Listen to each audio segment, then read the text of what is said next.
యుద్ధ క్షేత్రాన్ని తలపిస్తున్న తెలంగాణ రాజకీయంలో ప్రధాన పార్టీలన్నీ ఢీ అంటూ తలబడుతున్నాయి. నాయకుల సవాళ్లు ప్రతి సవాళ్లతో రణరంగంగా మారింది వాతావరణం. ఇంతకు ఎవరి మేనిఫెస్టో ఓట్లు రాల్చుతుంది? ఎన్నికల సమరంలో గెలుపు ఎవరిది?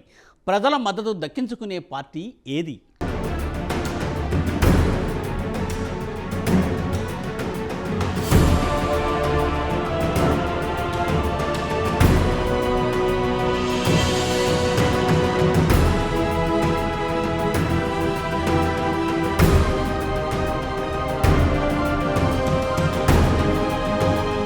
తెలంగాణ రాజకీయమంతా మేనిఫెస్టోల చుట్టే తిరుగుతోంది.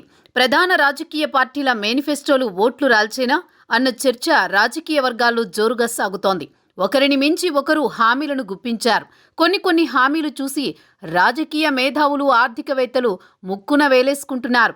అసలు ఇలాంటి హామీలను అమలు చేయడానికి రాష్ట్ర బడ్జెట్ సరిపోతుందా అని నోరెళ్లబెడుతున్నారు.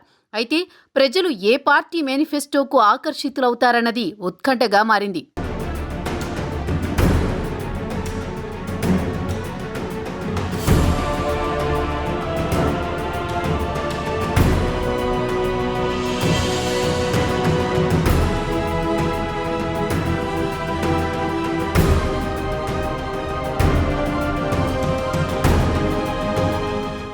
మేనిఫెస్టోలు ఓట్లు రాల్చుతాయా అంటే ఎవరి హామీ ఏ మేరకు ఉపయోగపడనుంది అన్నదానిపైనే అది ఆధారపడి ఉంటుంది. దీర్ఘకాలిక ప్రయోజనాలిచ్చే హామీలు, అలాగే తాత్కాలిక ప్రయోజనమిచ్చే హామీలను బేరీజు వేసుకుని ఓటర్లు మద్దతు తెలిపే అవకాశం ఉంటుంది. అయితే ఒక్కసారి ప్రధాన పార్టీల మేనిఫెస్టోలను ఒకసారి చూస్తే తెలంగాణ అసెంబ్లీ ఎన్నికల సందర్భంగా కాంగ్రెస్ పార్టీ తన పూర్తి మేనిఫెస్టోను ఈ శుక్రవారం విడుదల చేసింది. ముందుగా ప్రకటించిన 6 గ్యారంటీలు సహా మొత్తం 36 అంశాలను ఇందులో పొందుపరిచారు. ప్రధానంగా విద్య, వైద్యం, నిరుద్యోగ యువతకు ఉద్యోగాలు, వ్యవసాయం, విద్యుత్, రిజర్వేషన్లు, పెన్షన్లు, ఇళ్ల నిర్మాణం, ఎస్సీ, ఎస్టీ, బీసీ, మైనార్టీల సంక్షేమానికి సంబంధించిన హామీలను మేనిఫెస్టోలో చేర్చారు. మహాలక్ష్మి పథకం కింద ప్రతి మహిళకు నెలకు 2,500 ఆర్థిక సాయం, 500 రూపాయలకే గ్యాస్ సిలిండర్, రాష్ట్రమంతటా మహిళలకు ఆర్టీసీ బస్సుల్లో ఉచిత ప్రయాణం కీలక హామీలుగా ఉన్నాయి. రైతు భరోసా కింద ఏటా రైతులు, కౌలు రైతులకు ఎకరానికి 15,000 పెట్టుబడి సాయం, వ్యవసాయ కూలీలకు 12,000 రూపాయల ఆర్థిక సాయం, వరి పంటకు అదనంగా 500 బోనస్, ఇల్లు లేని పేదలకు ఇంటి స్థలం సహా ఇంటి నిర్మాణానికి 5 లక్షల ఆర్థిక సాయం, తెలంగాణ ఉద్యమకారులకు 250 చదరపు గజాల ఇంటి స్థలం, గృహజ్యోతి పథకం కింద ఇళ్లలో వాడే 200 యూనిట్లు కరెంటు ఉచితంగా ఇవ్వనున్నారు. పేదల కష్టాలను అర్థం చేసుకున్నామని, వారి ఇబ్బందులను దృష్టిలో పెట్టుకుని కాంగ్రెస్ మేనిఫెస్టో రూపొందించినట్లు టీపీసీసీ చీఫ్ రేవంత్ రెడ్డి తెలిపారు.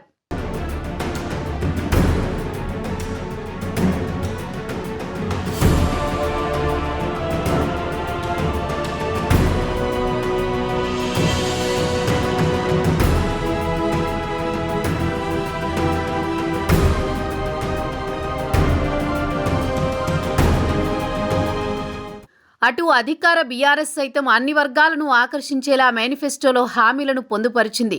గత 10 ఏళ్లుగా అందిస్తున్న హామీలు అమలు చేయడం సహా ప్రభుత్వ ఆదాయాన్ని పేదలకు పంచడమే తమ లక్ష్యమని సీఎం కేసీఆర్ స్పష్టం చేశారు. కొత్త పథకాలతో ప్రజలను ఆకట్టుకునేలా మేనిఫెస్టోలో హామీలు చేర్చారు. సౌభాగ్యలక్ష్మి పథకం కింద అర్హులైన పేద మహిళలకు ప్రతి నెల 3,000 భృతి, పేద మహిళలకు 400కే గ్యాస్ సిలిండర్, అక్రిడేటెడ్ జర్నలిస్టులకు సైతం 400 రూపాయలకే గ్యాస్ సిలిండర్, రైతు బంధు మొత్తాన్ని 16,000 దశల వారీగా పెంపు, ఇంటి స్థలాలు లేని నిరుపేదలకు ఇళ్ల స్థలాలు, గిరిజనులకు పోడు భూముల పట్టాల పంపిణీ కార్యక్రమం కొనసాగింపు సహా భవిష్యత్తులో మరిన్ని పథకాలను తెస్తామని కేసీఆర్ తమ మేనిఫెస్టోలో స్పష్టం చేశారు.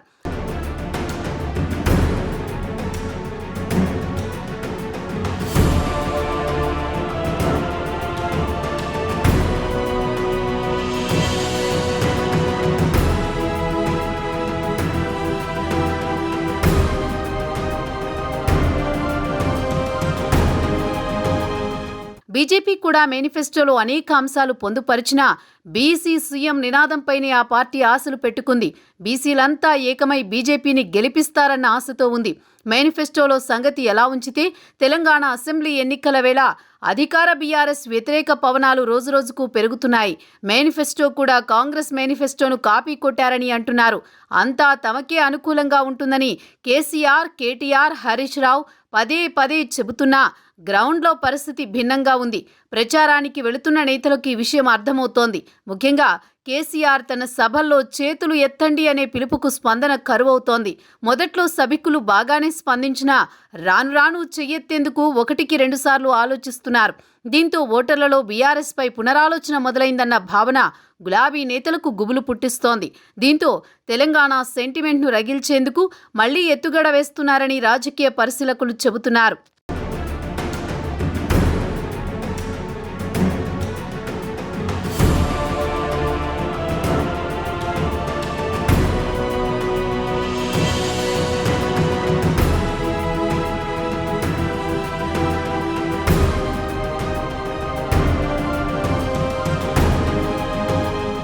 తెలంగాణ బంగారు తునక అయ్యింది. ఇక దేశాన్ని ఉద్ధరిస్తానని తెలంగాణ రాష్ట్ర సమితిని భారత రాష్ట్ర సమితిగా మార్చి ఇక తనది తెలంగాణవాదం కాదని జాతీయవాదమని కేసీఆర్ ప్రకటించారు.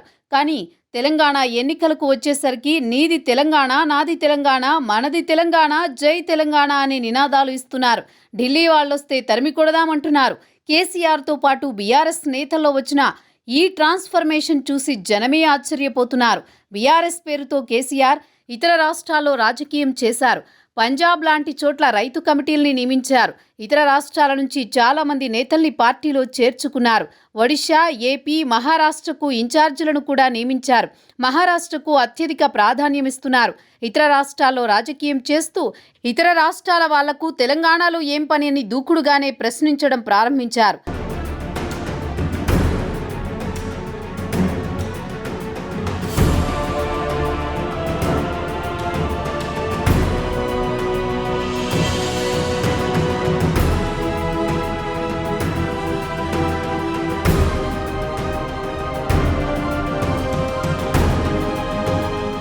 తెలంగాణ వాదం వదిలేసి కేసీఆర్ తప్పు చేస్తున్నారని, తెలంగాణ లేకపోతే ఆయన పూర్తిగా బలహీనపడతారన్న అంచనాలు వచ్చాయి. తెలంగాణ రాష్ట్ర సమితి ఏర్పాటు పూర్తిగా రాష్ట్ర సాధన లక్ష్యంతో చేశారు. ఆ పార్టీకి కులమతాలకు అతీతమైన ఓటు బ్యాంక్ కేవలం తెలంగాణ వాదం మీదనే ఉంది. అవే ఆ పార్టీకి కవచ కుండలాలు. వాటిని తెలంగాణ ఏర్పాటు తర్వాత కూడా కాపాడుకుంటూ వస్తున్నారు. టీఆర్ఎస్ విజయాల్లో తెలంగాణ వాదానిదే అగ్రస్థానం. ఆ పార్టీని బీఆర్ఎస్గా మారుస్తున్నప్పుడు అందరూ ఆశ్చర్యపోయారు. కేసీఆర్ తప్పు చేస్తున్నారని అనుకున్నారు. కానీ కేసీఆర్ ముందుకే వెళ్లారు. ఇప్పుడు ఎన్నికల్లో ఉన్న పరిస్థితుల్ని చూసిన తర్వాత తన బలాన్ని తాను మళ్లీ తెచ్చుకోవాలని డిసైడ్ అయ్యారు. సడన్గా వ్యూహం మార్చినట్లు భావిస్తున్నారు. ముందుగా ఎన్నికల్లో గెలవాలి. గెలవకపోతే కేసీఆర్ ఊహించనంత గడ్డు పరిస్థితి ఎదురవుతుంది. జాతీయ రాజకీయాలు కాదు, ఇంతకాలం తెలంగాణలో నిర్మించుకున్న ఇమేజ్ కూడా డ్యామేజ్ అవుతుంది. అందుకే మేనిఫెస్టో అస్త్రం కంటే కూడా చివరి అస్త్రంగా మళ్ళీ తెలంగాణ వాదాన్ని ఎత్తుకున్నారు గులాబీ బాస్. మరి ఈ నినాదం విజయ తీరానికి చేరుస్తుందో లేదో చూడాలి.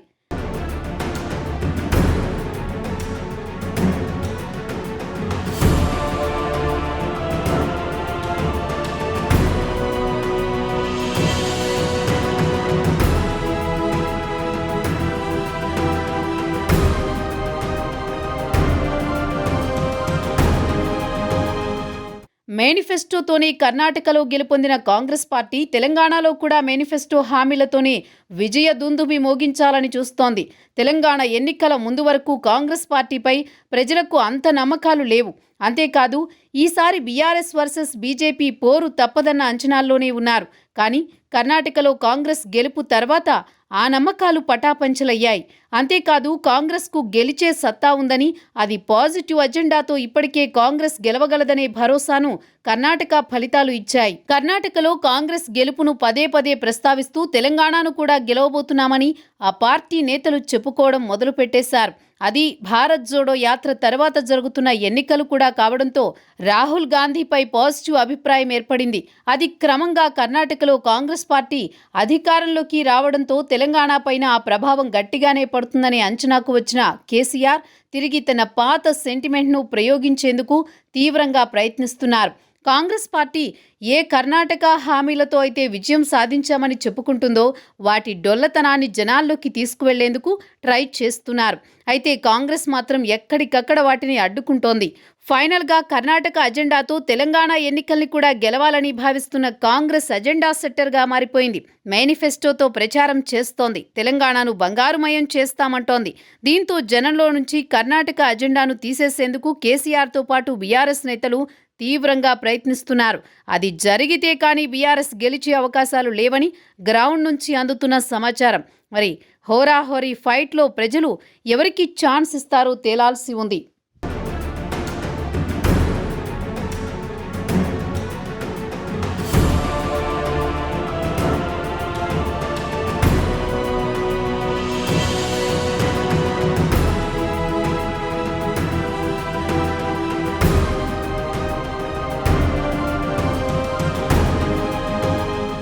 ఇంట్లోంచి కాలు కింద పెట్టకుండా ఇంటిల్లిపాది తిని కూర్చునే విధంగా ప్రధాన పార్టీల మేనిఫెస్టోలు ఉన్నాయన్న వాదనలు సర్వత్రా వినిపిస్తున్నాయి.